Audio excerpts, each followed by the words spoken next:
지금 이렇게 일본이 계속 물가가 오르고 금리 인상이 되면 비트코인뿐만 아니라 미국 주식에도 단기적으로 악영향은 끼칠 수밖에 없다고 생각합니다.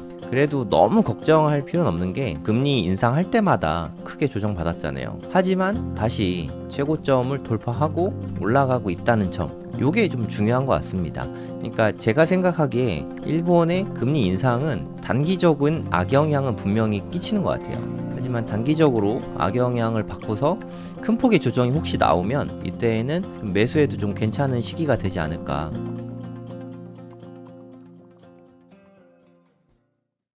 네, 안녕하세요. 성정길입니다. 지금 시각은 5월 27일 오전 7시 17분입니다. 오늘은 이제 미장이 열리죠. 어저께 저녁에 미장이 안 열리는 날이라서 변동성은 별로 없었습니다. 요즘에 좀 답답하실 수 있는데 이런 때가 상당히 중요한 때라는 생각이 좀 듭니다. 네이버에다가 고래 돈 공부라고 검색을 하시면 저희 카페가 나오거든요. 네, 여기다 제가 글을 꾸준히 올리고 있습니다. 옹달님도 뉴스 되게 열심히 올려주고 있으시고 여기 오시면 정보가 많으니까 들어오시면 여러모로 좋을 것 같아요.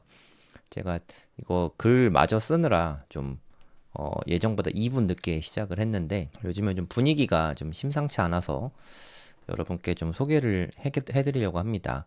마이클 세일러는 다들 이제 아시죠? 네, 스트래티지 CEO죠. 최근에 가장 비트코인을 많이 열심히 사고 있는 게 스트래티지라고 생각하시면 되는데 거기에 회장입니다.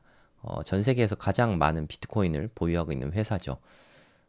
지난번에 이런 트윗을 올렸고 주말에 제가 이것도 카페에 올려드렸어요. 이렇게 뭐 올렸다. 사실 무슨 뜻인지는 제가 정확하게 모르겠습니다. 영어가 짧아가지고. 그러니까 내가 잃을 수 없는 돈으로만 비트코인을 산다. 이게 무슨 뜻일까요? 열심히 비트코인을 매수하고 있잖아요. 비트코인 이렇게 열심히 사고 있는데 그거는 절대 잃을 수가 없는 돈이다. 이렇게 생각하시면 됩니다. 왜냐하면 안 팔 거니까. 100만 달러가 된다 해도 안 팔 거니까 계속 갖고만 있을 거니까 나는 이 돈을 잃을 수가 없다. 왜냐하면 이렇게 오르든 떨어지든 우상향 할 거 아니에요. 어찌됐든 이 엄청난 하락을 맞아도 결론적으로 이렇게 우상향 할 거 아닙니까? 장기 보유를 할 거기 때문에 이건 잃을 수가 없다. 이런 의미로 이해하시면 되겠습니다. 어떻게 보면 투자 모델이 비즈니스 모델이 단순하죠. 심플하지 않습니까? 그냥 우선주 발행하고 신주 발행해서 거기서 나온 돈을 계속해서 비트코인을 매수한다. 너무 쉽죠? 기업의 비즈니스 모델이 쉬운 건 엄청난 장점이에요. 워렌 버핏도 그런 얘기를 했거든요. 나는 비즈니스 모델이 단순하고 이해할 수 있는 사업에만 투자를 한다. 그래서 예전에는 IT 기업 같은 것도 투자를 안 했거든요. 덕분에 그 IT 버블을 2000년대 초반에 IT 버블을 완전히 비껴가셨죠. 네, 워런 버핏은. 그때 뭐 그런 얘기를 했습니다. 뭐 밀물과 썰물 이야기하면서 이렇게 물이 가득 차 있을 때는 밀물일 때는 누가 수영복을 입었는지 안 입었는지 알지만 빠져나가면 누가 수영복을 벗고 있는지 알 수 있다. 뭐 그런 얘기를 했었거든요. 그리고 실제로 몇 년 지나지 않아서 2, 3년 지나서 IT 버블이 꺼지면서 엄청나게 주식시장에 폭락이 왔었죠. 그 워렌 버핏이 이야기를 했듯이 비즈니스 모델이 쉽다는 건 장점과 단점이 있습니다. 장점은 이해하기 쉬우니까 투자하기 쉽고 비즈니스 모델에 강점이 있다는 거죠. 네, 요게 아주 좋은 점이고 단점은 모방이 쉽다는 게 상당히 좀 단점으로 작용할 가능성이 있습니다. 뭐 예를 들어서 우리 삼성전자가 반도체를 만드는데 반도체가 너무 쉬워. 그러니까 빵 굽듯이 솔루션이 다 세상이 공유가 됐다. 오픈소스처럼 뭐 누구나 반도체를 다 만들 수 있다. 그러면 삼성전자는 곧 망할 수 있죠. 네, 반도체를 여기저기서 다 만들 수 있으니까. 중국에서 이제 반도체를 덤핑하기 시작하면 삼성전자는 망할 수 있죠. 뭐 그렇게 될 가능성이 없진 않다고 생각합니다. 모방이 너무 쉽죠. 그래서 실제로 모방을 하고 있어요. 엄청나게 많은 기업들이 이걸 따라하고 있습니다. 뭐 이따가 좀 자주 보여드릴 텐데 뭐 샘러 사이언티픽 뭐 이런 의료기기 회사도 이런 비슷한 모델, 똑같은 건 아닌데 모방을 하고 있고요. 특히나 지금 현재 티커는 CEP, 나중에는 21 캐피털이 되기 때문에 XX1 하면 21이잖아요. 로마 숫자로. 요렇게 티커가 바뀐다고 하는데, 아무튼 요 회사 지금 뭐 상무부 장관이 원래 하던 회사예요. 근데 거기랑 테더랑 소프트뱅크랑 이렇게 합쳐가지고 비트코인 매수하는 요 전략을 그대로 따라하고 있습니다. 그것도 이따 보여드릴게요. 뭐 일본의 메타플래닛 엄청 올랐죠. 그냥 뭐 무지막지하게 올랐습니다. 네, 이쯤에서 주가를 잠깐만 보여드릴게요. 이거는 스트래티지의 주봉입니다. 미친 차트죠. 네, 말 그대로 미쳤습니다. 요때부터 시작해서 한 30배 정도 올라간 것 같아요. 한 40배 올랐네요. 얘네가 이 전략을 사용한 게 2020년 한 8월 정도 보거든요. 네, 그 이후로 40배가 넘게 올랐죠. 그래서 네, 많은 기업들이 따라하고 싶어 합니다.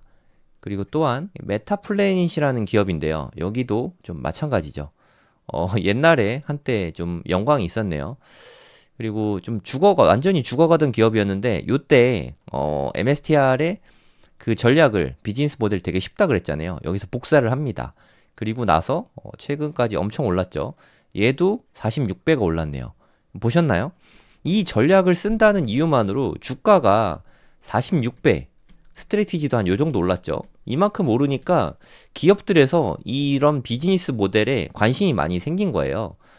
예전에 과거에 좀 한번 돈을 벌어갖고 현금은 있는데 BM이 본인들이 좀 크게 시장에 대한 장악력을 잃게 된 거죠. 그러니까 쉽게 말해서 시장에서 본업으로 돈을 못 벌게 된 겁니다.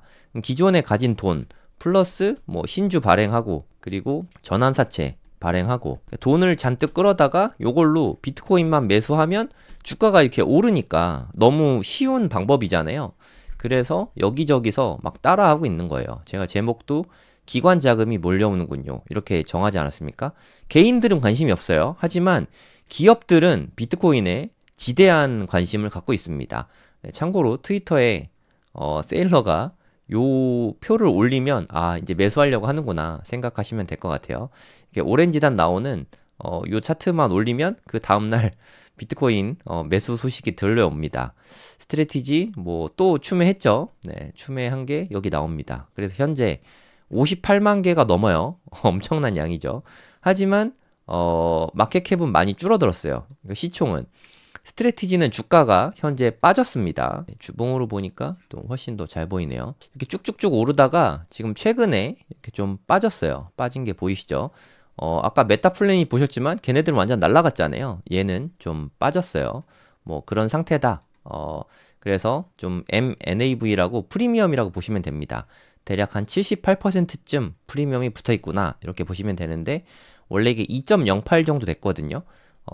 꽤 많이 빠졌죠. 한 15% 정도 프리미엄이 하락이 있었다. 이렇게 보시면 되겠습니다. 제 눈에는 지금 뭐 스트래티지가 더 투자하기 좋은 시기인 것 같긴 한데 네, 판단은 각자가 하시면 되겠습니다. 아까 제가 말씀드렸지만 상무부 장관의 아들 하워드 러트닉이라고 조금 머리가 좀 빛나시는 분이죠. 네, 그분이 원래 이분 회사였는데 켄터 피츠제럴드라는 회사인데 아들한테 장관이 되면서 물려줬어요. 네, 미국에서는 월가에 있던 사람이 이렇게 가면은 이렇게 관행이라고 합니다.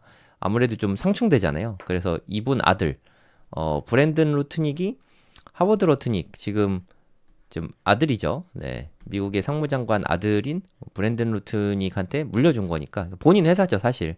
거기다 테더 모르시는 분 없죠. 그리고 손정희 회장 때문에 우리는 다 알고 있는 소프트뱅크. 뭐 이런 회사들에서 같이 뭉쳐가지고 MSTR 모델이 너무 쉽잖아요. 그래서 이거를 그냥 모방해가지고 그냥 만든 거예요. 그래서 5월 14일 벌써 뭐 한 2주 됐네요. 4,800개를 매집을 했습니다. 뭐 앞으로 얼마나 더 매수할 수 있을지 모르겠지만 하여튼 매수 경쟁이 계속해서 늘어나고 있는 거죠. MSTR에서 뭐 가장 활발하게 매수를 하고 있고요. 이따가 얼마나 열심히 사고 있는지 시간 되면 좀 보여드릴게요. 여기다가 2NE1 캐피털이 가세를 하고 있는 거죠. 얘네들은 요거 산 이후로는 2주 동안 매수 소식이 들려오진 않고 있습니다. 그리고 이렇게 하워드 러트닉이 요렇게 해갖고 얘네 주가 엄청 많이 올랐거든요. 그것도 보여드리겠습니다. 현재는 티커가 CEP인데 아마도 나중에는 이제 XX1 네, 그걸로 바뀔 것 같아요. 2NE1. 여기서 보시면 네, 또 주가가 미친 듯이 올랐죠. 자꾸 이렇게 주가가 미친 듯이 오르니까 기업들에선 유혹을 느끼지 않을 수가 없는 거예요. 불과 일주일 만에 한 5배, 6배 오른 거죠. 지금 좀 조정받았다가 또 다시 이렇게 미친 듯이 올랐거든요.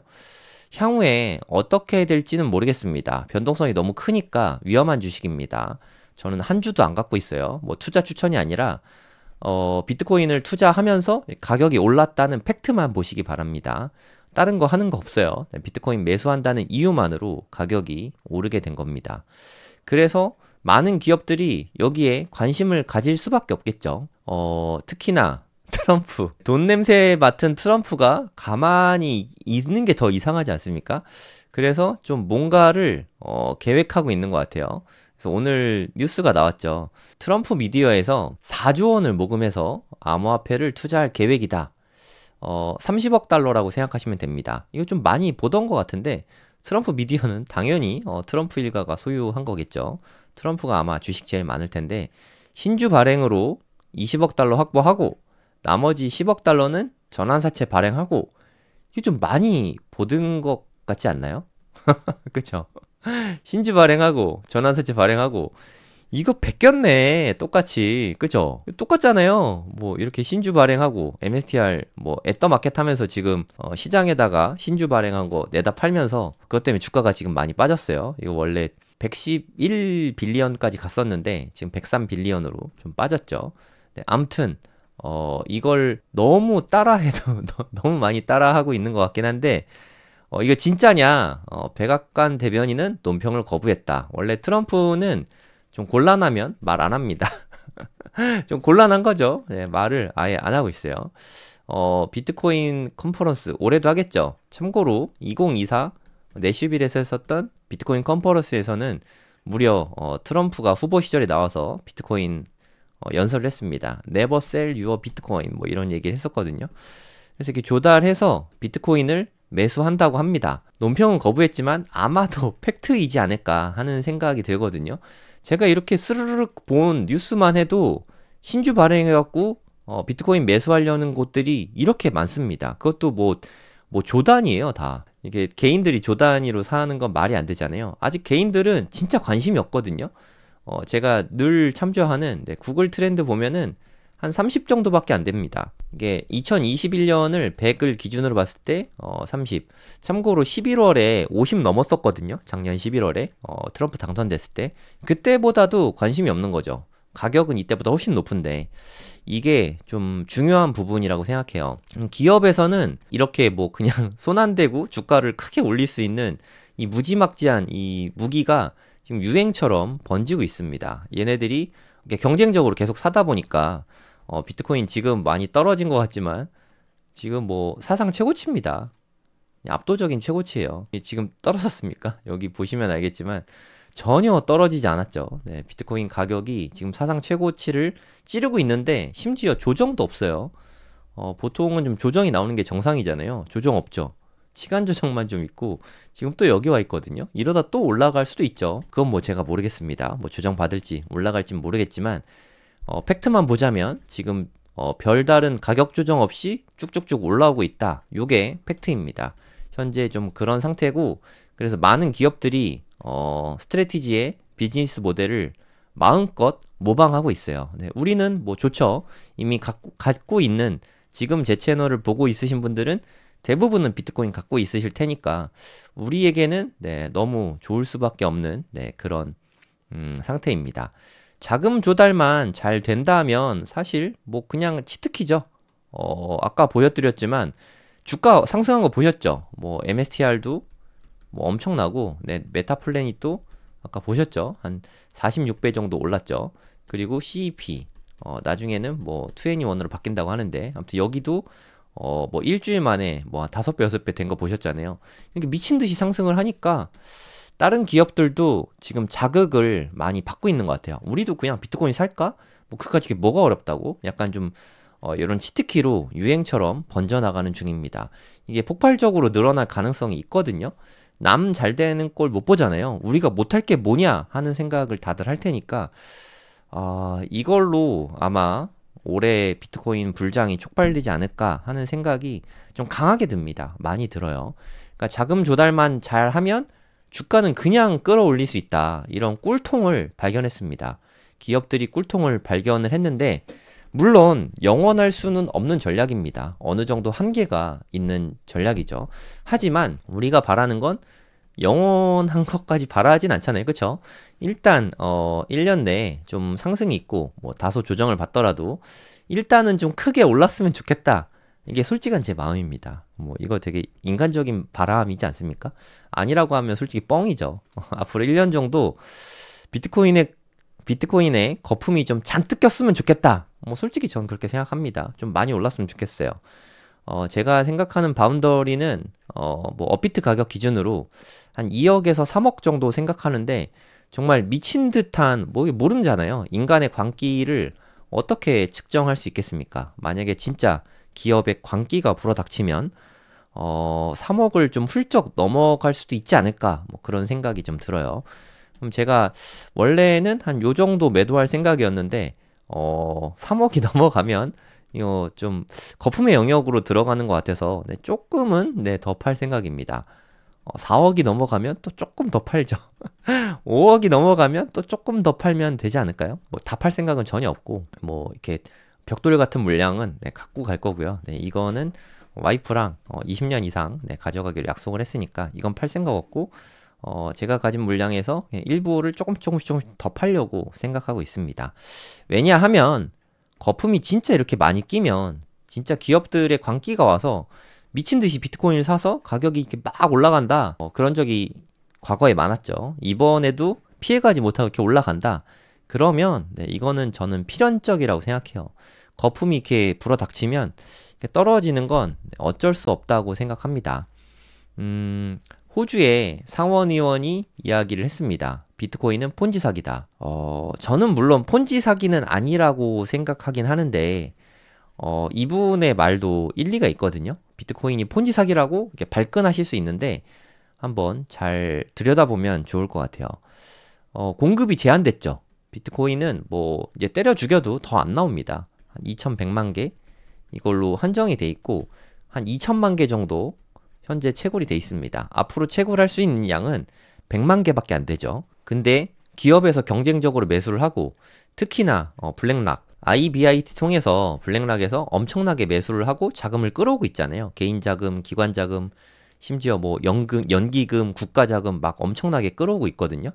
근데 블랙록이 이렇게 계속 자금을 계속 투입하면은 이건 폰지 사기다. 도망갈 데가 없다. 그래서 어떻게 되든 한 100만 달러까지 오를 것이다. 타당성 있지 않습니까? 폰지 사기라고 이야기해서 좀 발끈했는데 읽어보니까 타당성 있어. 약간 요렇게 마무리가 되는 그런 뉴스거든요. 근데 가능성이 진짜 있을 것 같아요. 이게 솔직히 말해서 비트코인이 기여도가 있냐 제가 잘 모르겠어요. 솔직히 거기까지는. 비트코인이 인류에 어떤 도움이 되냐 그 또한 잘 모르겠습니다. 하지만 확실한 건 달러가 좀 타락했다는 거 요거는 좀 확실하다고 봅니다. 제가 지난번에 미국 부채가 얼마나 빠른 속도로 늘어나는지 보여드렸잖아요. 지금 미국 정부의 부채가 37트릴리언 달러 가까이 가고 있거든요. 참고로 애플이 요즘에 주가가 빠져가지고 3트릴리언 달러가 채 안 되거든요. 애플 같은 초대형 공룡 기업을 12개 사고도 남는 돈이에요. 그것보다 미국 정부 부채가 더 많습니다. 진짜 좀 심각하지 않습니까? 여기에서 나오는 이자만 해도 국방비보다 더 큽니다. 이것도 진짜 심각하죠. 말도 안 됩니다. 원금은 말도 안 됩니다. 원금 어떻게 갚아요? 원금은 계속 늘어나고 있습니다.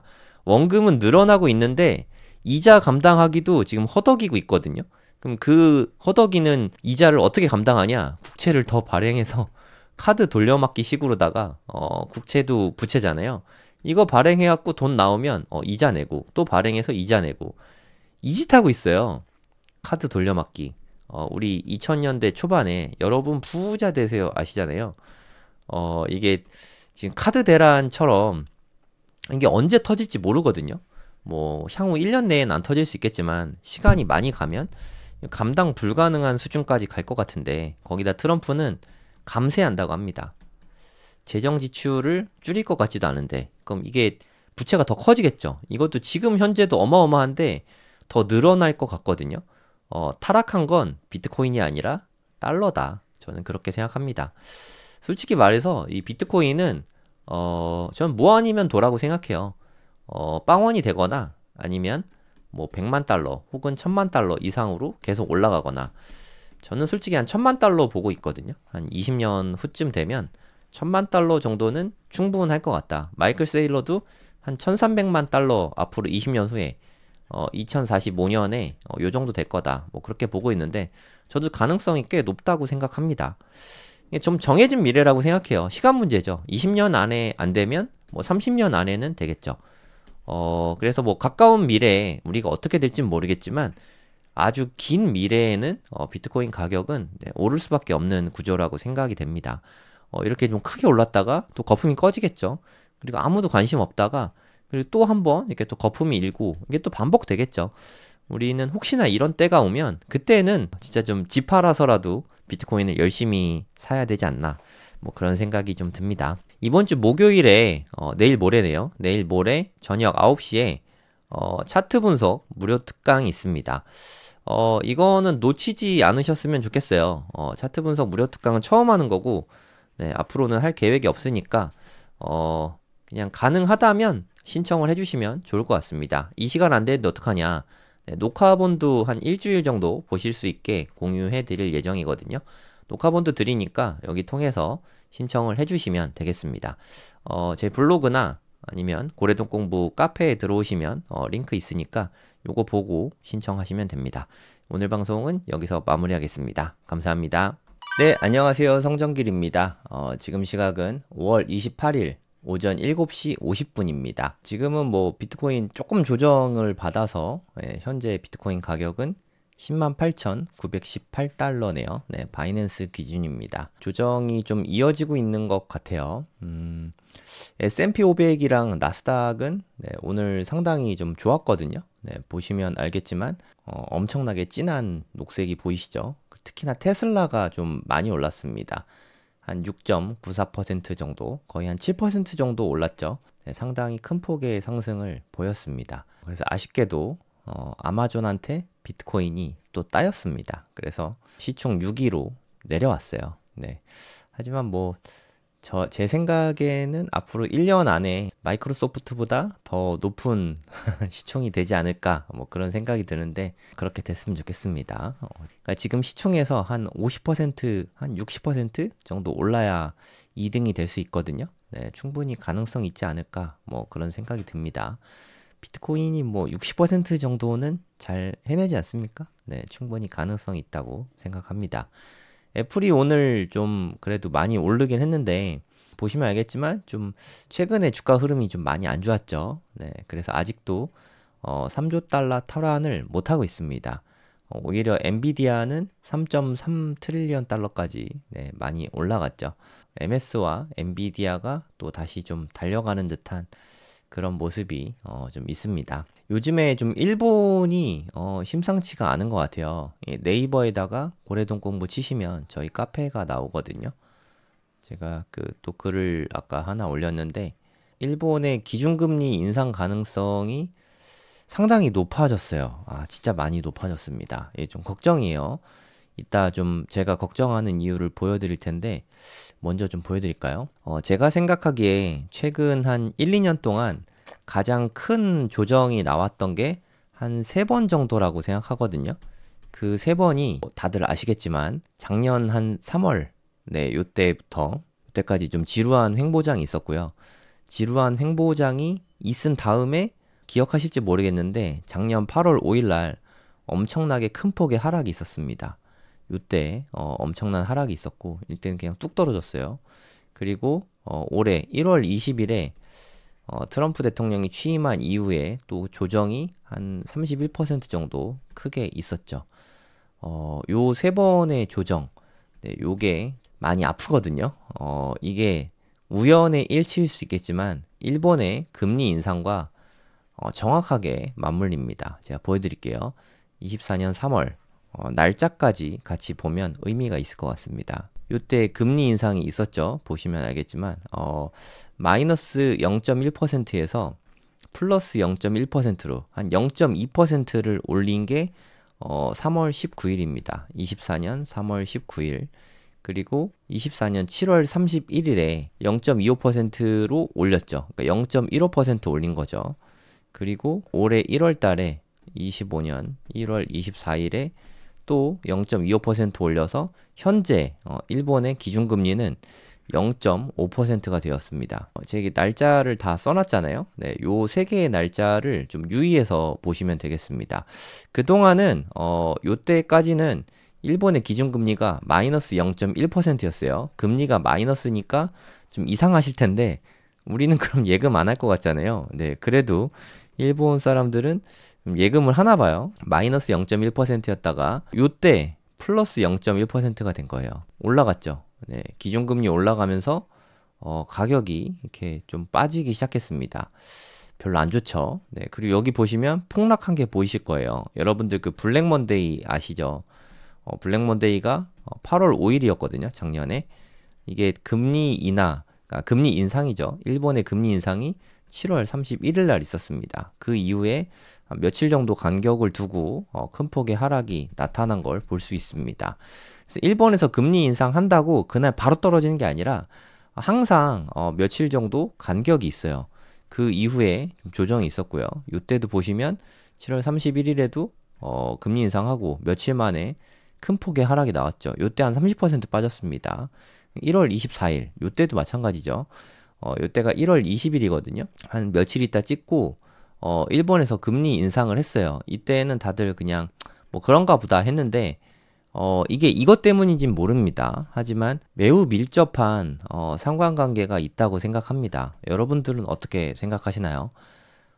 저는 이 영향이 결코 작지 않다고 생각하거든요. 우리가 뭐 일본을 무시할지 모르겠지만 일본은 실제로 일본의 자금들이 미국이나 해외에 투자가 엄청 많이 돼 있어요. 그러니까 유동성 펌프입니다. 거의 엄청나게 빨아들여 주거든요. 엄청나게 뭐라 그래야 되죠? 분출을 해주거든요. 유동성을. 얘네 금리가 워낙 낮잖아요. 뭐 마이너스 0.1% 금리 인상을 했다고 해도 0.1%, 뭐 지금 현재 그렇게 많이 올라왔다고 하는데도 0.5%입니다. 일본은 기본적으로 금리가 상당히 낮은 나라예요. 참고로 미국이 현재 한 3.5% 정도 되거든요.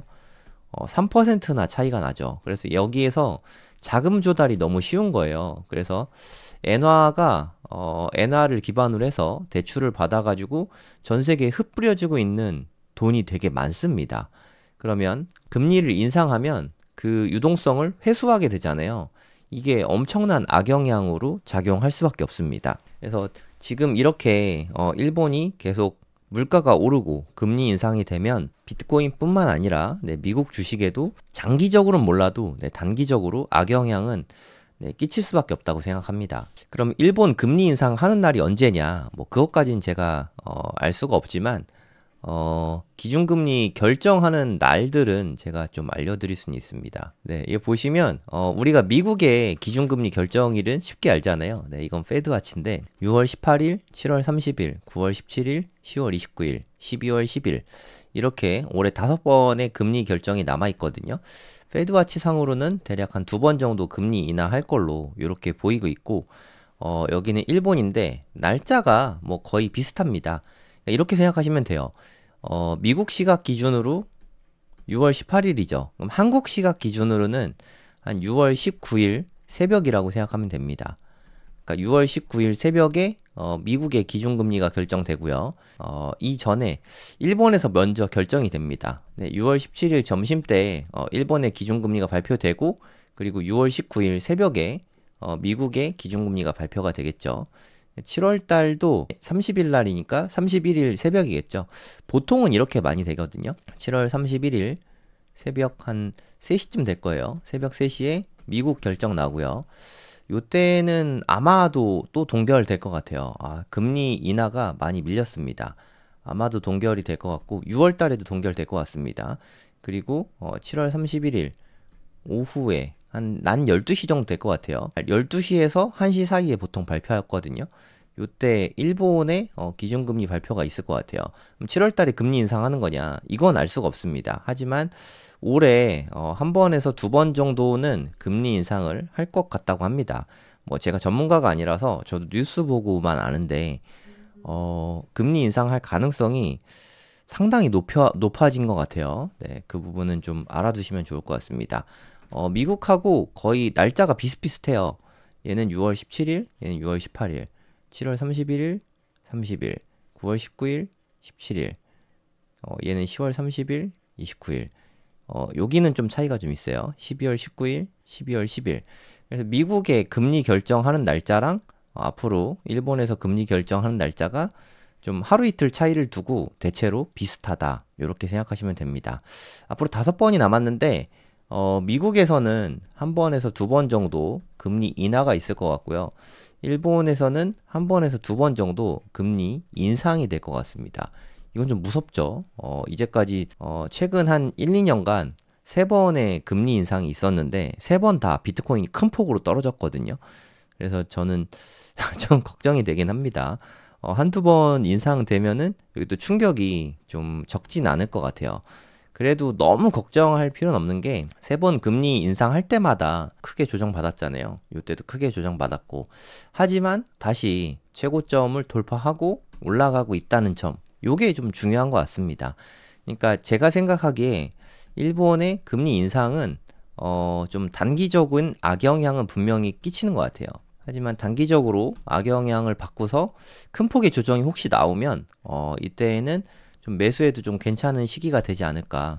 뭐 요때에는 매수했으면 좀 몇 달 걸리긴 했지만 요때 샀으면 바로 올라갔죠. 요때도 떨어진 다음에 매수하면 좀 많이 올라갔죠. 그래서 일본이 금리 인상하고 혹시라도 큰 폭으로 떨어지면 그때는 좀 매수 기회로 삼아도 될 것 같다. 네, 이런 생각이 좀 듭니다. 요즘에 좀 뉴스가 많아요. 네, 뭐니 해도 요새 주식과 비트코인의 가격을 좀 가장 많이 좌우하는 게 관세 이슈라는 생각이 좀 들거든요.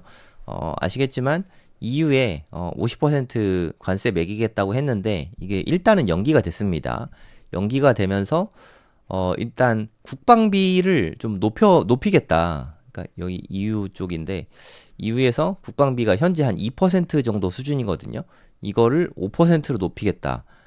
무지막지한 네, 상승이죠. EU가 경제 규모가 작지 않은데 여기에서 이렇게 큰 폭으로 높이면 이거는 방위 산업체 같은 데는 좀 영향이 없을 수가 없습니다. 큰 영향을 받을 것 같아요. 뭐 우리나라의 뭐 하나 에어로스페이스 이미 너무 많이 올라서 투자 추천하는 건 아니고요. 팔란티어 뭐 이런 데에도 영향을 받을 수밖에 없겠죠. 하지만 팔란티어도 많이 올랐으니까 네, 투자 추천하는 건 아니에요. 하여튼 영향이 있을 거다. 그 정도로 봐주시면 되겠고 저는 국방비 이슈가 있으니까 뭐 방산산업주 사라 뭐 이런 뜻이 아니라 국방비로 딜이 돼서 만약에 관세가 좀 무난하게 잘 타결이 된다. 한 10% 수준 혹은 그 이하 이러면 비트코인이나 미국 주식들 그리고 뭐 한국 주식도 마찬가지로 좀 큰 폭으로 올라갈 수도 있지 않을까 뭐 그런 생각이 좀 듭니다. 이건 좀 주요 이슈니까 앞으로도 좀 잘 체크해 볼 필요가 있다고 생각을 합니다. 네, 아까 말씀드리다 말았는데 미 국채를 가장 많이 들고 있는 게 원래 일본이었거든요. 근데 지금 현재는 좀 많이 줄어들었습니다. 이게 5,096조 원으로 줄어들었다고 하는데 지금 일본이 사실 제가 알기로는 경제가 네, 그다지 좋지가 않습니다. 별로 안 좋아요. 물론 한국보다는 나을 수도 있어요. 한국은 진짜 너무 안 좋으니까 한국 경제가 사실 제일 걱정은 우리나라 경제입니다. 지금 남 걱정할 때가 아닌데 아무튼 일본도 현재 좀 되게 안 좋은 것 같고 의외로 독일이 지난해에 경상수지가 되게 좋았다고 합니다. 독일 차들이 좀 잘 팔렸나? 정확한 건 모르겠는데 아무튼 1위 채권 국가가 되었다고 합니다. 근데 사실 이거는 제가 느끼기에는 독일이 많이 매수했다 뭐 이런 것보다도 일본과 중국이 좀 많이 내다 팔았다. 요렇게 보는 게 타당할 것 같습니다. 보시면 일봉인데 이게 20년물 국채금리거든요. 국채금리가 지금은 조금 그래도 네, 좀 떨어져 줬는데 5%가 넘어갔죠. 이게 관세가 죄송합니다. 이자율이 5%가 넘어간 거지 채권 가격이 이렇게 올라간 거 아닙니다. 채권 가격은 반대라고 생각하시면 돼요. 채권 가격은 지금 뭐 폭락 중이다. 미국의 채권 가격은 폭락 중이다. 이렇게 보시면 될 것 같고 이것 때문에 지금 뭐 지니어스 법안이라는 게 좀 서둘러서 좀 통과시키려고 하는 게 아닌가 그런 생각이 좀 들거든요. 지니어스 법안이란 게 뭐냐면 비트코인 가격하고 이게 다들 아시겠지만 네, 스테이블 코인 가격은 되게 양의 상관관계가 되게 높은 편입니다. 이런 스테이블 코인을 발행할 수 있는 규제 법안이에요. 규제하면 안 좋은 거 아니냐? 규제하면 안 좋은 게 아니라 법적 테두리 안에 들어오니까 더 활성화가 되게 됩니다. 지니어스 법안이 통과가 되면 짧은 기간에 뭐 빠르면 1, 2년, 뭐 길어도 한 3, 4년 내에 스테이블 코인의 전체 시총이 전체 발행량이 한 10배에서 뭐 한 20배 이렇게 늘어날 수 있는 가능성이 매우 높아집니다. 이런 의미에서 지니어스 법안이 통과가 되면 비트코인이 큰 폭으로 오를 가능성이 있는 거죠. 참고로 최근에 비트코인 많이 올랐잖아요. 이것도 지니어스 법안이 통과되지 않을까 하는 기대감 때문에 올랐다고 보시면 될 것 같습니다. 지니어스 법안이 통과되는지 이 부분이 좀 중요한 이슈가 될 것 같습니다. 지금 비트코인 컨퍼런스 기간이거든요. 지금 뭐 라스베가스에서 비트코인 컨퍼런스가 열리고 있는데 사실 뭐 작년에는 트럼프가 나와서 되게 기대를 좀 많이 했죠. 트럼프가 여기에서 연설을 하면서 트럼프 대통령이 되었다는 이유로 작년 11월에 큰 폭으로 오른 건데 뭐 사실 이 사람들 비트코인 다 너무 좋아하는 사람들이에요. 그래서 뭐 특별한 이야기가 있나 싶습니다. 그냥 다들 아실 것 같은데 연사분들 잠깐 이야기해드리면 네, 우리의 세일롱 제일 열심히 비트코인 매수하는 열일하는 분이죠. 이분이 없었다면 아마 10만 달러 돌파하는 게 훨씬 더 오래 걸리지 않았을까 뭐 이런 생각도 좀 들어요. 미국 넘버 2죠. 제이디 벤스도 연설을 한다고 하고 아직 안 한 것 같아요. 신시아 루미스가 이번에 한 것 같은데 작년에 이야기했죠. 비트코인 미국 정부에서 100만 개 비축할 그런 법안을 상정시키겠다. 상정시켰고 아직 통과는 안 됐거든요. 이게 좀 너무 세가지고 비트코인은 매년 20만 개씩 매수한다. 5년 만에 이제 20만 개 있으니까 4년 걸리겠죠.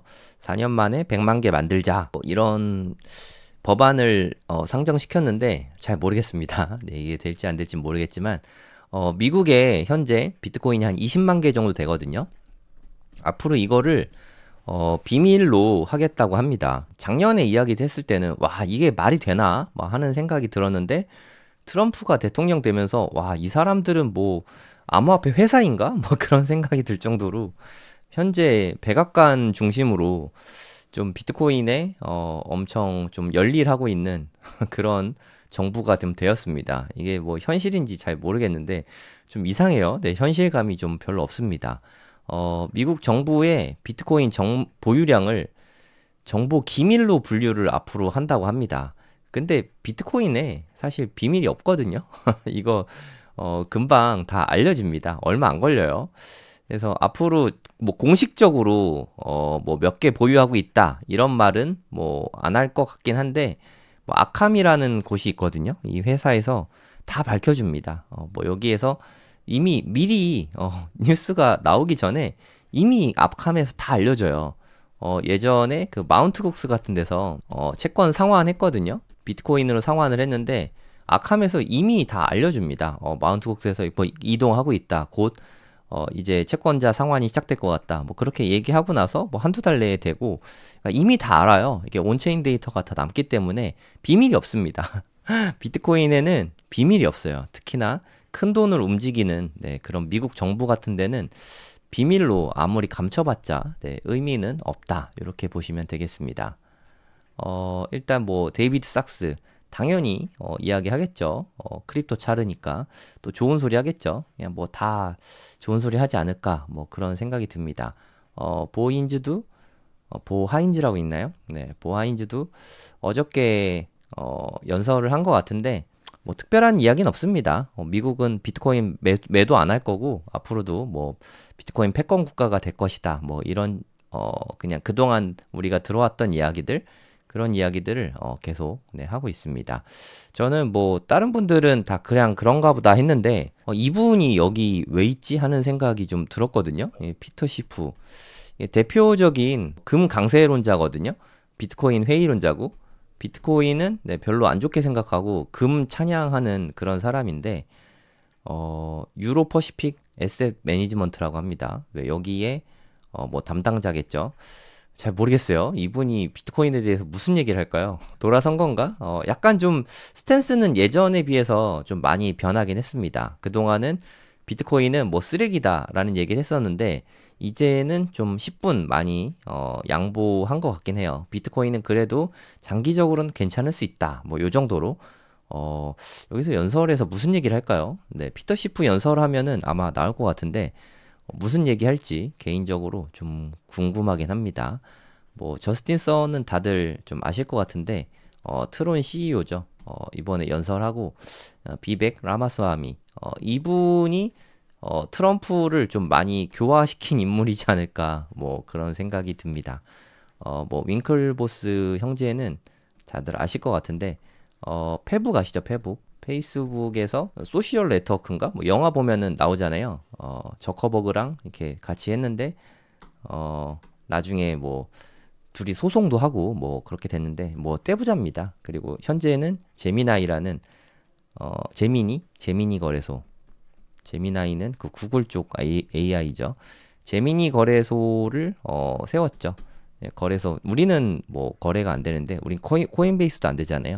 하여튼 제미니 거래소도 상당히 큰 거래소이긴 합니다. 그거 세워서 상당한 암호화폐 재벌입니다. 이미 페북으로 돈 많이 벌었는데 암호화폐 시장에 뛰어들어서 또 돈 많이 벌고 쌍둥이는 원래 이렇게 좀 친한가요?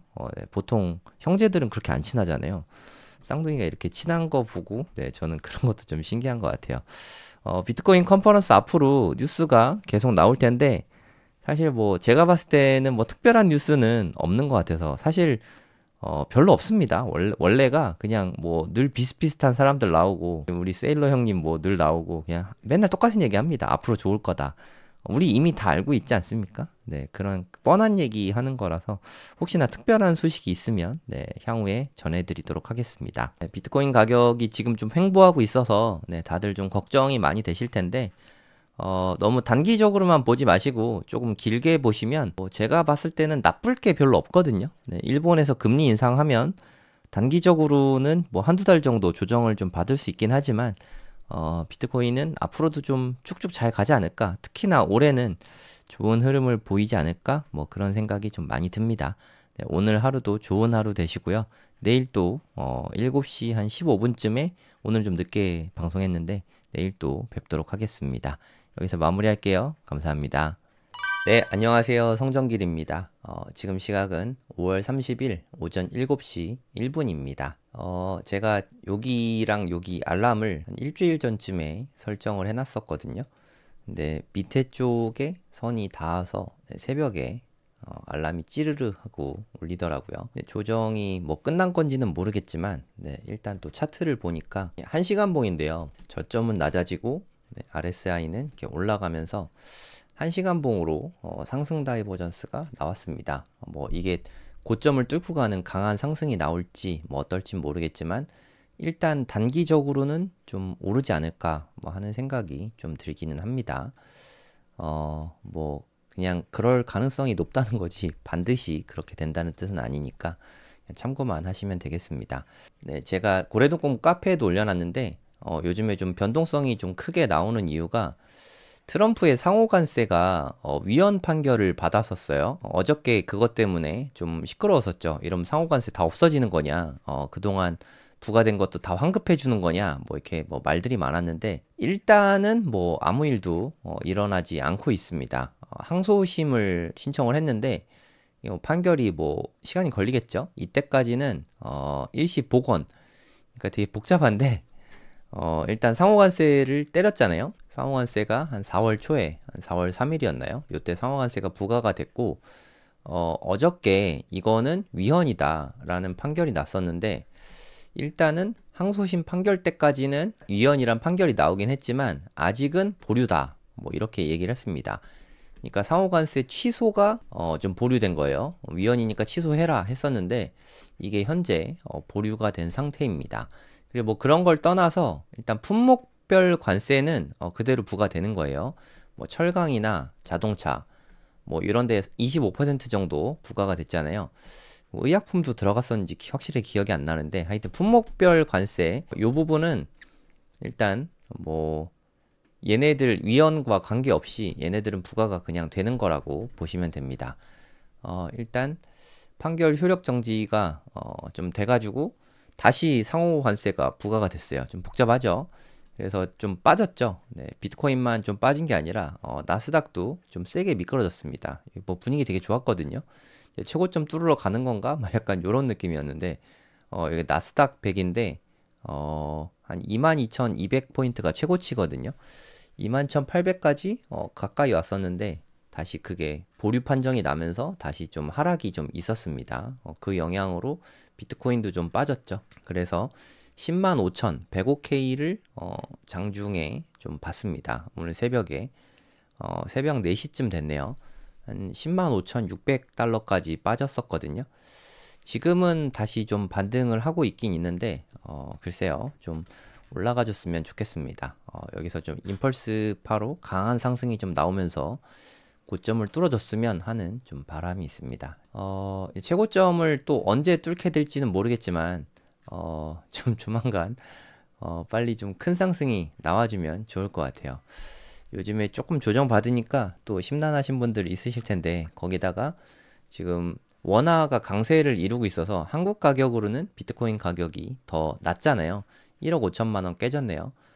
그래서 다들 좀 심란하실 텐데 이게 조정이 좀 끝났기를 바랍니다. 제 생각엔 뭐 단기적으로는 반등할 것 같아요. 이게 찐 상승이 될지 아니면 좀 오르다 다시 빠질지 뭐 그것까진 제가 모르겠지만 일단은 조금이라도 상승이 나오지 않을까 뭐 그런 생각은 듭니다. 네, 그리고 제가 고래동 공부 카페에다가 글을 또 하나 올렸는데 시카고 연은 총재가 말을 했는데 관세를 무지막지하게 때렸잖아요. 뭐 중국에 막 100% 넘게 때리고 지금 일시적으로 30%까지 낮추긴 했지만 이 고관세가 협상을 통해서 피하면 관세 이슈가 좀 많이 누그러지면 아무래도 좀 인플레이션에 대한 우려가 많이 줄어들지 않겠습니까? 그렇게 되면은 연준도 금리 인하에 나설 예정이다. 뭐 이런 이야기를 했거든요. 이렇게만 되면 이것보다 더 꽃놀이패는 없을 것 같거든요. 제 생각에. 그래서 관세 협상이 정말 중요한 것 같아요. 관세 협상이 잘 돼가지고 만약에 금리 인하까지 다시 나타나게 되면 그럼 비트코인 시세는 뭐 2억 원 무난하게 넘어갈 수 있지 않을까 뭐 그런 생각이 듭니다. 여기 보시면 패드와치거든요. 6월 18일 이제 얼마 안 남았는데 2주 있으면 뭐 결정이 있을 텐데 동결로 거의 자리를 잡았죠. 아 이게 너무 아쉬워요. 불과 한 달 전만 해도 6월이면은 금리 인하 할 걸로 되게 높게 전망이 됐었는데 바뀌었죠. 네. 그리고 7월에도 계속해서 동결에 좀 묶여 있을 것 같습니다. 빨라야 한 9월쯤에 금리 인하가 다시 좀 재개될 가능성이 있는 거죠. 그리고 뭐 몇 번 없습니다. 한 두 번 정도? 9월, 12월 이렇게 한 두 번 정도. 한두 번 정도로 정말 많이 줄었죠. 원래는 3번에서 5번 예상하고 막 그랬거든요. 상호관세, 그러니까 4월 3일 날 상호관세 부과됐을 때 정말 경기 침체에 대한 리세션 우려 같은 게 정말 되게 크게 나왔었거든요. 그런데 요즘에는 좀 공포가 많이 사라진 것 같고 그리고 인플레 우려가 좀 큰 것 같아요. 그래서 함부로 금리를 못 낮추고 있는 그런 상황입니다. 우리나라는 낮췄죠. 네, 어저께 0.25%또 낮춰서 많이 낮아졌습니다. 3.5%였거든요. 높았을 때가. 이게 뭐 오래전도 아니에요. 작년 8월까지만 해도 3.5%였는데 벌써 4차례나 금리 인하를 해서 2.5%까지 낮아졌습니다. 저도 대출금이 좀 있는데 이자가 좀 낮아졌으면 좋겠네요. 근데 시중금리를 따라가서 기준금리 떨어진 게 뭐 바로 즉각적으로 영향을 미치진 않지만 그래도 뭐 시간차를 두고 좀 반영이 되긴 하는 것 같더라고요. 그래도 이자가 요 정도면 좀 많이 떨어져 있지 않나 하는 생각이 듭니다. 근데 이거는 좀 어쩔 수 없는 부분인 것 같아요. 미국은 그래도 아직까지는 괜찮은 편인데, 우리나라 잠재 GDP 성장률이 0.8%밖에 안 됩니다. 1% 미만으로 떨어졌거든요. 원래 한 1.6% 정도였는데 반토막이 났죠. 근데 팍팍 못 내리는 이유가 이게 부동산 가격이 폭등할까봐 이게 좀 무섭다고 합니다. 이창용 총재가. 부동산 가격도 중요하긴 한데 되게 심각한데 요거를 좀 타개해 나가야 되지 않을까 뭐 그런 생각이 듭니다. 이렇게 잠재 성장률 떨어진 거는 저는 삼성전자 영향이 좀 큰 것 같아요. 삼성전자가 좀 실적이 좋아져야 되는데, 이 부분이 사실 좀 제일 걱정입니다. 엔비디아 같은 데도 막 수출 팍팍하고 이렇게 되기를 좀 바라는데, 아직 거기에 좀 못 맞추나 봐요. 네, 그래도 좀 SK 하이닉스는 그래도 좀 매출이 좀 괜찮은 것 같긴 합니다. 뭐 제가 생각했을 때는. 삼성전자는 아무래도 좀 엔비디아 쪽의 매출이 전혀 안 나오고 있다 보니까 실적이 좀 안 나오고 있는 게 GDP가 낮은 가장 큰 이유가 아닌가 그런 생각이 들어요. 경기가 안 좋은 게 여러분들이나 저나 온몸으로 좀 체감이 되는 상태잖아요. 좀 대기업들이 좀 돈을 많이 벌어와야 되는데 이 부분이 좀 걱정입니다. 뭐 어제 오늘 사전 투표하는 기간인데 차기 대통령이 누가 될지 모르겠지만 이 부분을 좀 어떻게 지원을 잘 해줘서 무난하게 잘 해결이 될지 이 부분이 좀 심히 걱정이 됩니다. 그러니까 제가 진짜 걱정스러운 거는 환율인데요. 우리가 기준금리를 인하했잖아요. 금리가 미국은 4.5%고 우리나라는 2.5%고 와, 미국보다 금리를 더 높게 줘도 될까 말까 하는데 2%나 금리가 낮거든요. 그럼에도 불구하고 원화 강세가 나타나고 있다는 게 그러니까 제 상식으로는 좀 납득이 안 가거든요. 미국은 동결하는 분위기고 우리나라는 금리 인하를 하고 있는데 환율이 이렇게 올라간다? 진짜 국고를 풀어서 환율을 떨어뜨리고 있는 게 아닌가 뭐 그런 생각도 좀 들긴 합니다. 계속 이렇게 원화 가치가 올라가면 사실 별로 안 좋죠. 네, 우리 뭐 비트코인이나 미국 주식 투자 많이 하는 우리들한테도 별로 안 좋고 그리고 수출 기업들에게도 별로 안 좋은데 이거 정말 뭐 모종의 협의가 있었던 건 아닌지 뭐 그런 부분이 좀 걱정이 됩니다. 네, 그동안의 추이를 지켜보면 4월 초죠. 4월 초만 해도 거의 1,500원 가까이 갔었거든요. 뭐 요때 3월 말 4월 초 요때 보시면 요때가 제일 높았던 때 같네요. 1,486원까지 마감했었는데 1,486원 하던 환율이 지금은 뭐 대폭 떨어져 가지고 1,372원이거든요. 그러면 한 114원 정도? 거의 한 10% 가까이 환율이 떨어졌다는 건데 10%면 엄청나거든요. 이게 좀 개인적으로는 좀 많이 안타깝습니다. 뭐 수출 기업들 안 좋은 것도 그렇고 비트코인 가격도 사실 지금 최고치에서 그렇게 많이 안 빠졌는데 업비트 가격은 상대적으로 더 많이 빠지게 됐죠. 그리고 요때를 못 넘었잖아요. 그러니까 비트코인으로 보면은 최고점을 당연히 넘겼는데 11만 1000달러까지 갔으니까 업비트 가격으로는 최고점인 1억 6,300만 원 근처에도 못 갔습니다. 1억 5,500만 원까지 올라갔었네요.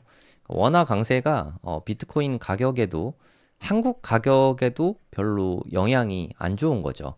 이게 뭐 자연스럽게 원화가 인정을 받아가지고 전 세계에서 인정을 받아서 자연스럽게 원화 가치가 올라가는 거라면 그거는 뭐 좋은 거일 수 있는데 만약에 정부가 개입해서 인위적으로 이렇게 막 떨어뜨리고 있는 거라면 그거는 솔직히 뭐 좀 우려스럽습니다. 여기 보시면 장중 한때 1360원대까지 또 빠졌었거든요.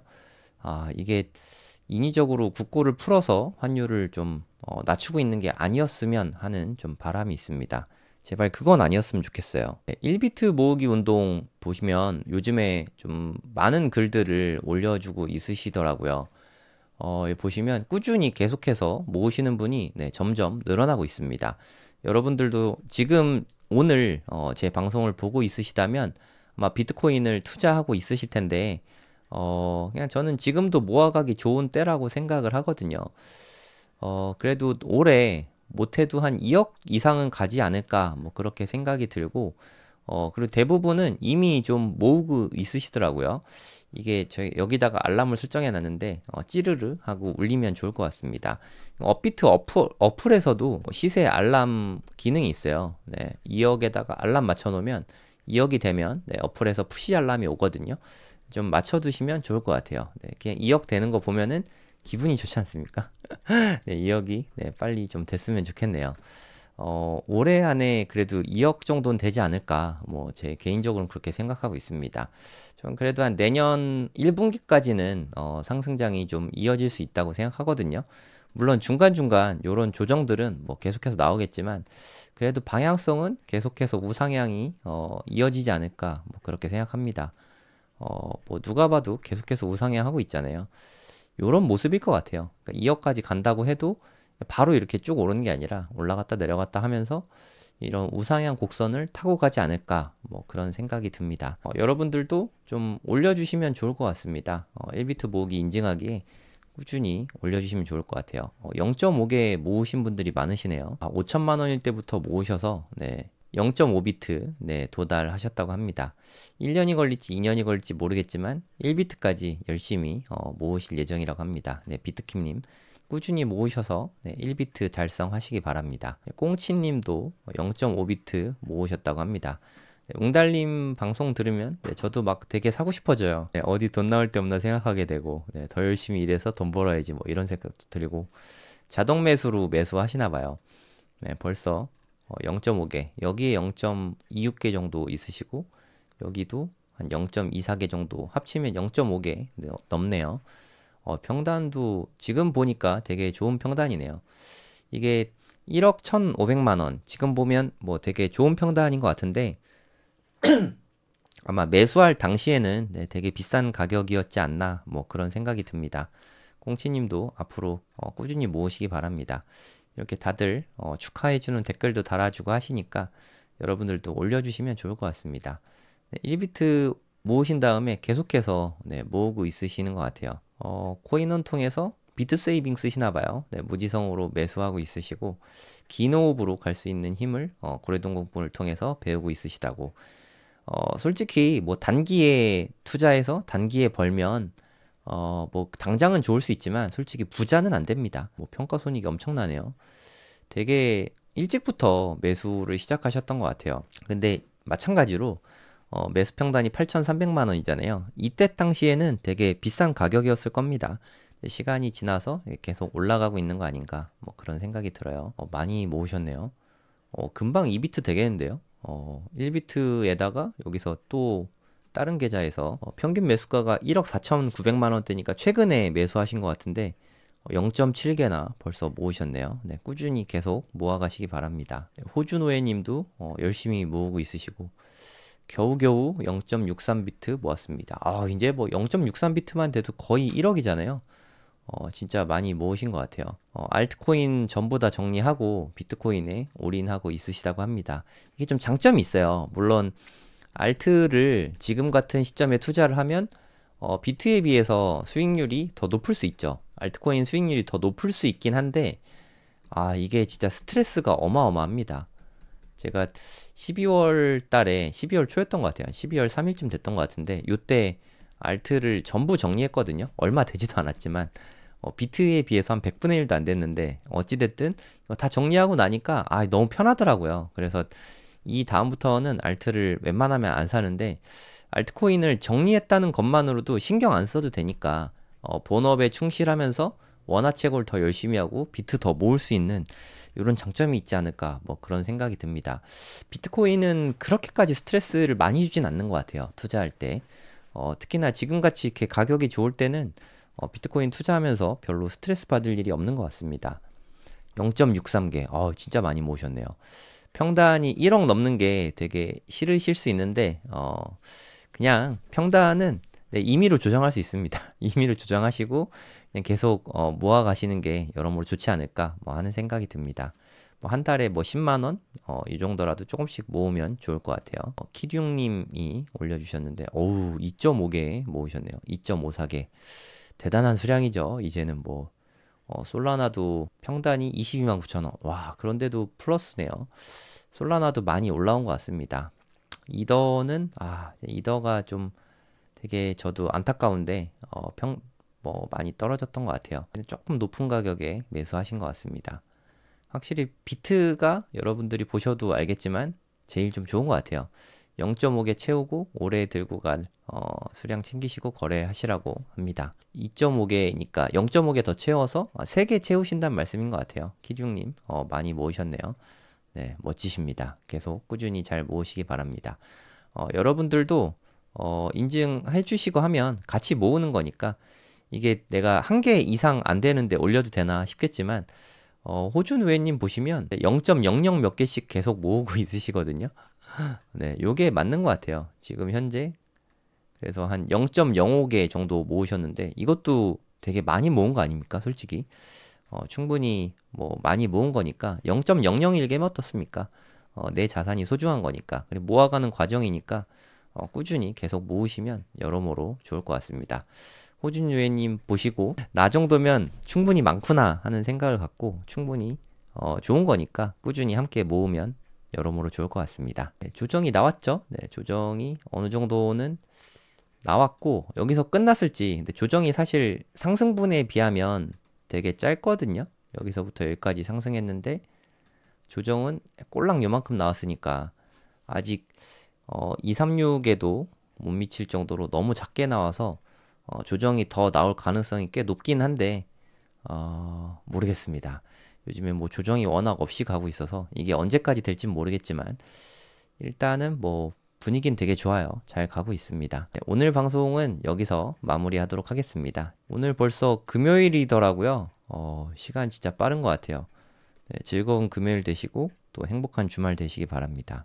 조정이 더 깊어지면 한 여기 정도? 한 95,000달러? 네, 여기까지는 빠질 가능성이 있으니까 더 매수하실 분들은 분할해서 매수하시면 될 것 같고 물론 단기적으로 좀 더 빠질 수도 있는데 6개월만 놓고 봐도 지금 가격보다 훨씬 더 좋은 가격으로 뛰어 올라와 있지 않을까. 저는 뭐 앞으로 비트코인이 12만 달러 훌쩍 넘어갈 거라 생각하거든요. 적어도 한 14만에서 16만 달러 정도까지는 갈 것 같은데 단기적으로 빠질지 오를지 모르겠지만 이게 뭐 어느 정도는 정해진 미래라고 생각합니다.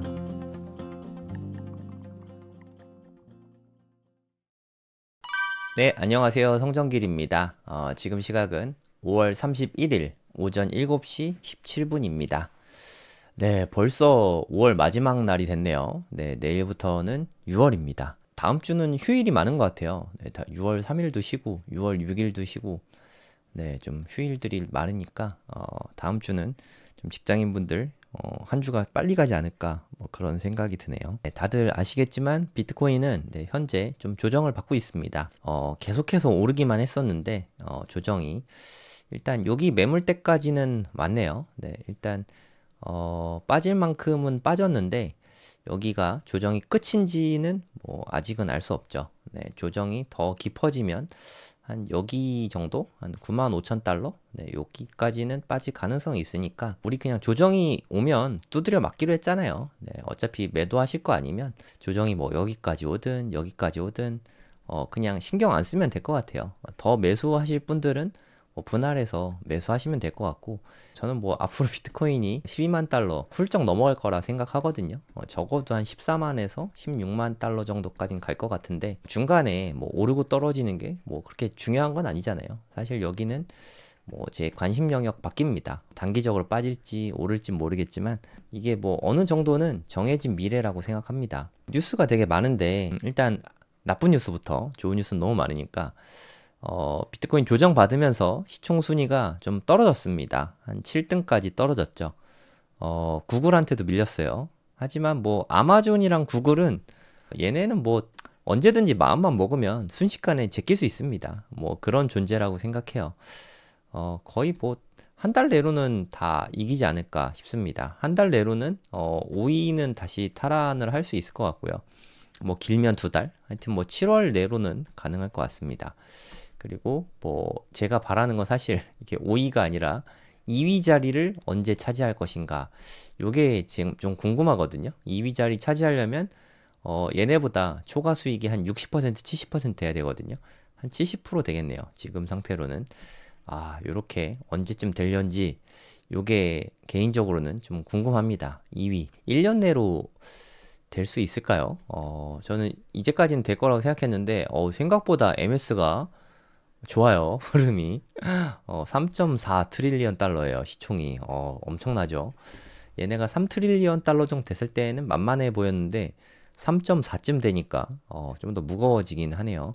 1년 내로는 뭐 힘들 수도 있겠지만 뭐 넉넉 잡아서 한 3, 4년? 네, 3, 4년 내로는 2위 자리는 확정이라고 생각합니다.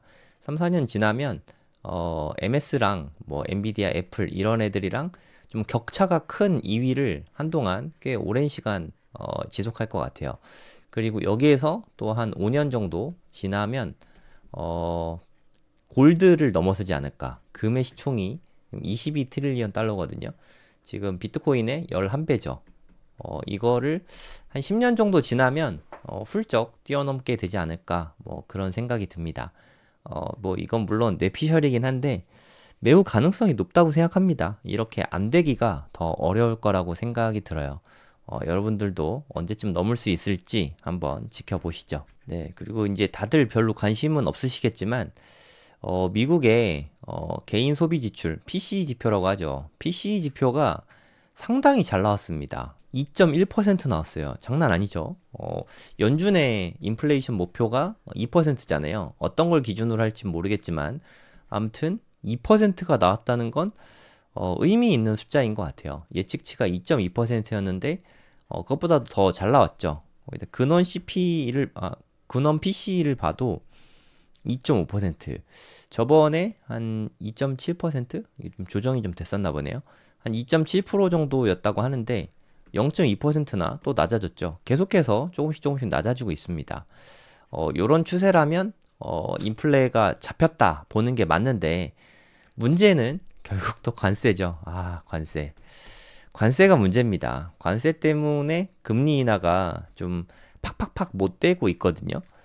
진짜 변수는 딱 하나만 이제 남았다고 생각해요. 관세. 특히나 뭐 미중 간의 무역 갈등 이런 게 제일 중요하지 않겠습니까? 어저께 또 뉴스가 있었죠. 갑자기 뭐 트럼프가 중국에서 약속을 어겼대요. 무슨 약속을 어긴지 모르겠는데 뭐 중국이 얘네 뭐 협약을 한 거를 안 지켰다고 합니다. 구체적으로 뭔진 모르겠어요. 그러면서 본인 SNS에다가 착한 사람 역할은 여기까지다. 뭐 이런 말을 해서 미국 주식 시장도 이때 그냥 훅 빠졌죠. 요 이야기 하고 나서 빠졌거든요. 네, 보이시죠? 뭐 분위기 좋았었는데 이게 훅 빠졌습니다. 막판에는 지금 뭐 장 끝나고는 조금 반등하긴 했는데 무슨 사건인지 모르겠어요. 트럼프는 그냥 말만 이렇게 툭툭 던지잖아요. 네, 알아서 해석해야 되는데 우리가 아무튼 미중 갈등에 대한 이슈 때문에 지금 좀 조정을 받고 있습니다. 그러면 이런 생각이 또 들잖아요. 그러면 이렇게 지금은 좀 불확실하니까 나중에 확실하면 그때 투자를 해야겠다. 근데 지금 불확실하니까 조정을 받고 있는 거지. 확실하면 네, 다시 가던 길 가겠죠. 네, 이렇게 쭉 비트코인 오르다가 불확실성 때문에 조정받고 있잖아요. 확실해지면 다시 가겠죠.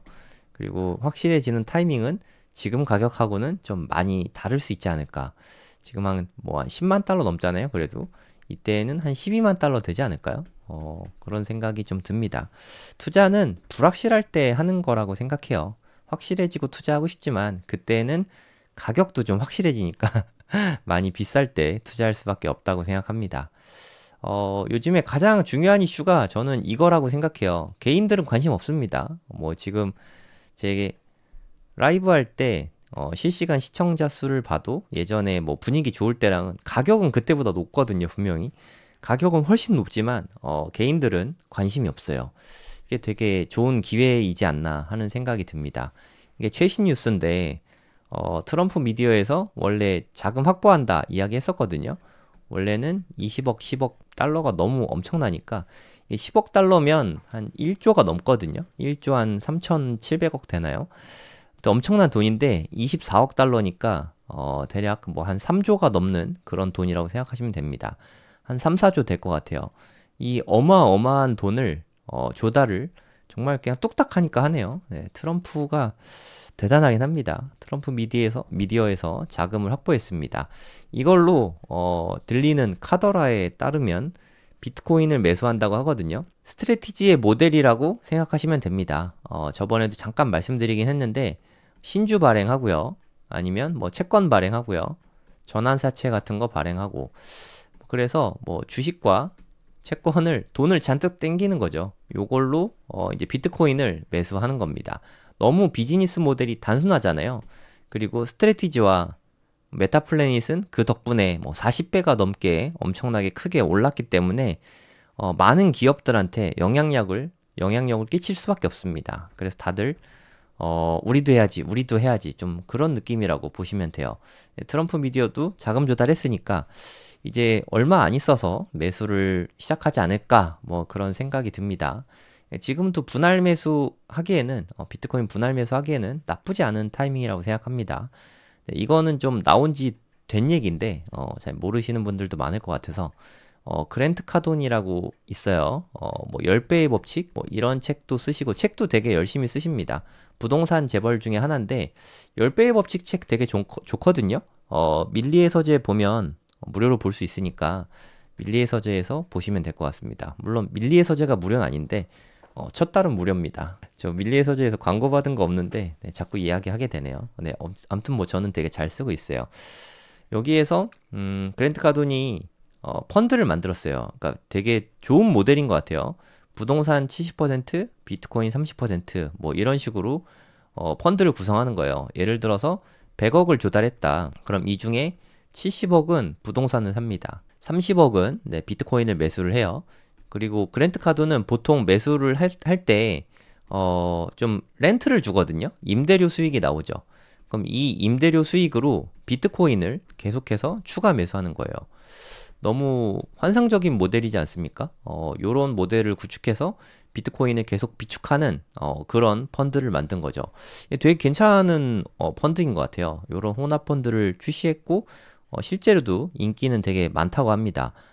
요런 모델을 만들면서 어찌됐든 비트코인을 매수하는 주체가 늘어나고 있는 거죠. 네, 되게 뭐라 그래야 되죠? 모집이 잘 됐습니다. 돈도 잘 끌어오고 있어요. 그리고 이것도 비교적 최근 뉴스죠. 게임스탑에서도 4,710개 비트코인을 매수를 했습니다. 게임스톱은 뭐 다들 아시죠? 이게 좀 밈 주식이잖아요. 주가 변동성도 되게 큰 뭐 그런 주식인데, 게임스탑이 원래 그 오프라인 비디오 게임 업체거든요. 요새 누가 상점에 가서 비디오 게임 뭐 옛날에 팩 같은 거 있잖아요.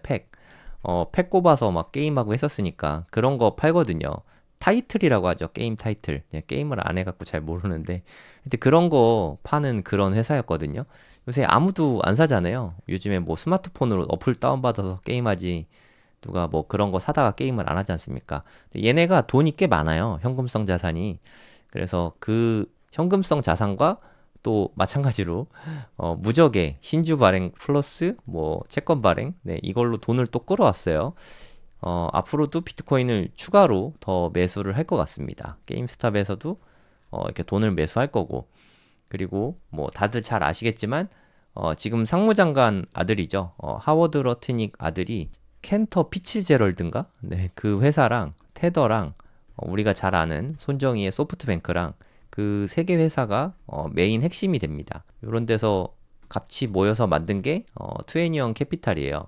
나중에 티커는 요게 될 것 같은데 현재는 CEP입니다. 나중에 요걸로 이게 바뀌게 되겠죠. 주가 변동성도 상당히 심합니다. 뭐 투자 추천하는 건 아니에요.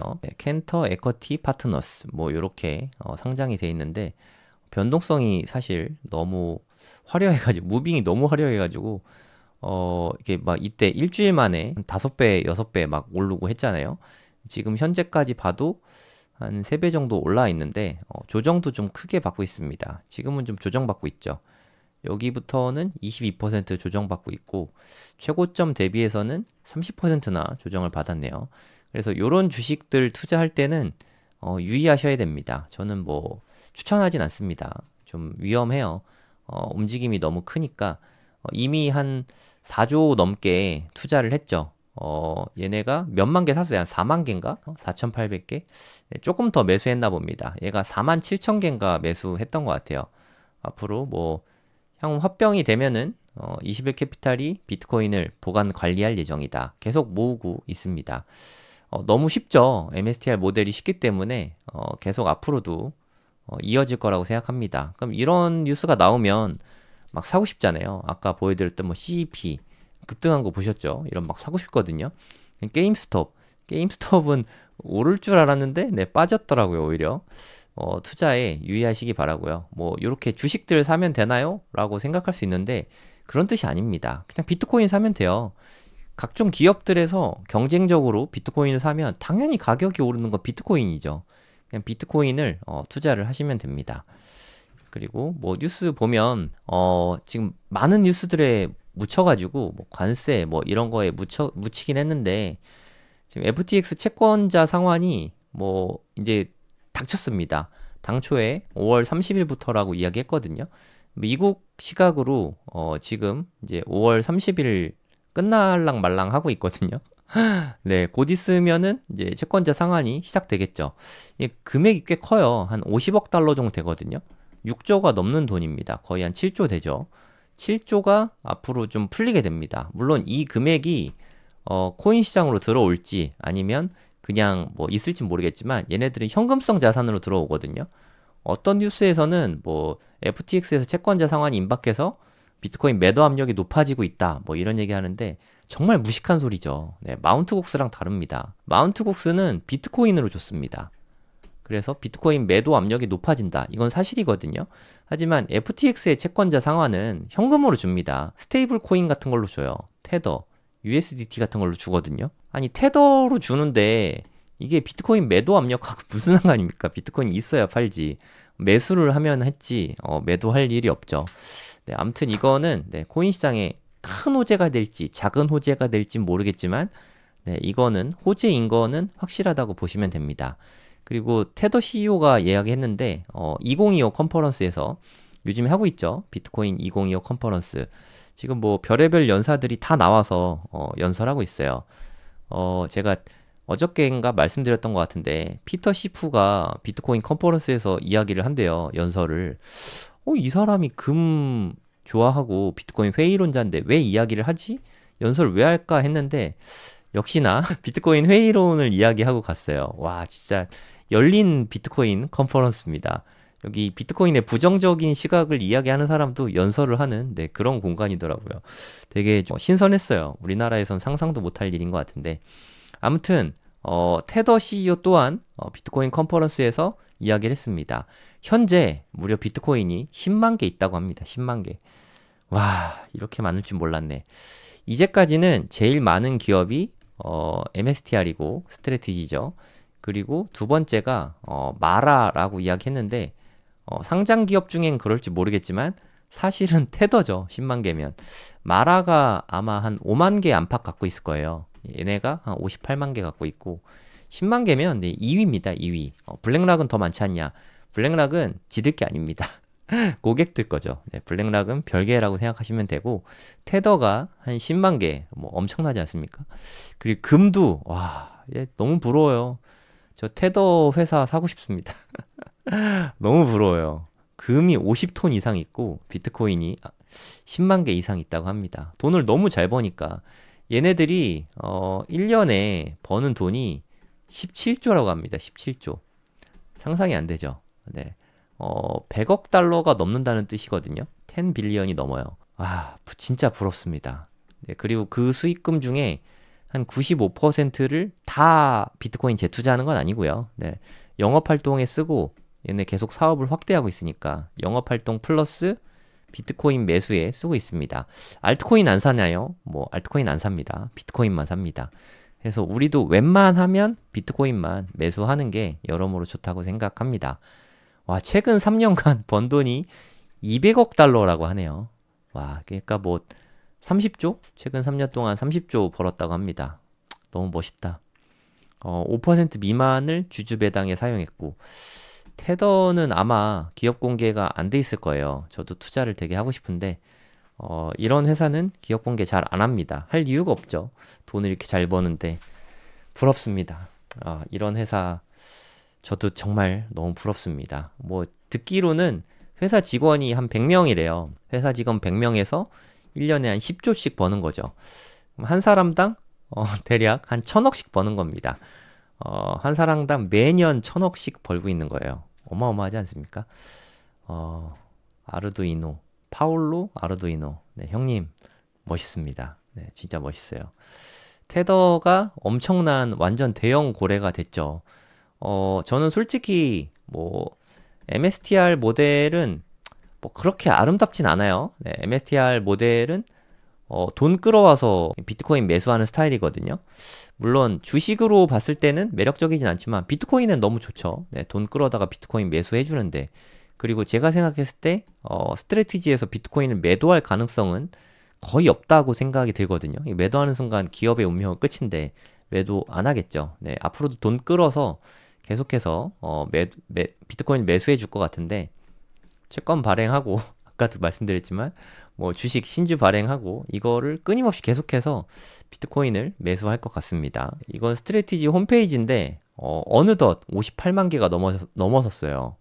58만 250개. 네, 곧 있으면 한 60만 개 넘겠죠. 제 생각에 스트래티지에서 이게 100만 개 넘는 게 충분히 가능한 이야기지 않을까 뭐 하는 생각이 듭니다. 아무튼 선봉장은 스트래티지입니다. 그럼 스트래티지 주식 사는 건 어떠냐? 뭐 그거는 각자의 판단의 몫이라고 생각하고요. 제일 좋은 건 비트코인 매수하는 거라고 생각합니다. 뭐 요런 타이밍에 비트코인이 지금 때맞춰 조정까지 와줬잖아요. 지금도 좀 빠지고 있나요? 지금 뭐 빠지고 있고 조정도 받았으니까 뭐 분할 매수하기 나쁘지 않다고 생각합니다. 물론 단기적으로 좀 더 빠질 수도 있는데 뭐 한 1, 2년, 뭐 1년까지도 안 갑니다. 한 6개월만 놓고 봐도 지금 가격보다 훨씬 더 좋은 가격으로 뛰어 올라와 있지 않을까 뭐 그런 생각이 좀 듭니다. 네, 지금 비트코인 가격이 조정을 많이 좀 받아서 좀 많이 심란할 수 있는데, 솔직히 이제 우리 이 정도는 좀 귀엽지 않습니까? 우리 정말 큰 조정 나왔을 때도 다 잘 이겨냈잖아요. 요런 조정에 비하면 지금 조정은 되게 귀엽지 않나 뭐 그런 생각이 듭니다. 혹시나 비트코인 투자할 때 너무 힘드시면 뭐 비중을 조금 줄이셔도 되고, 제일 중요한 건 멘탈 관리라고 생각합니다. 이렇게 조정을 받을 때 좀 내가 너무 힘들지 않은 만큼 그만큼만 투자해야 오히려 장기 투자할 수 있다고 생각합니다. 네, 제가 오늘 준비한 영상은 여기까지고요. 도움이 되셨다면 구독, 좋아요 부탁드리겠습니다. 주말 동안은 방송이 없을 것 같고요. 다음 주 화요일 이 시간에 또 찾아뵙도록 하겠습니다. 감사합니다.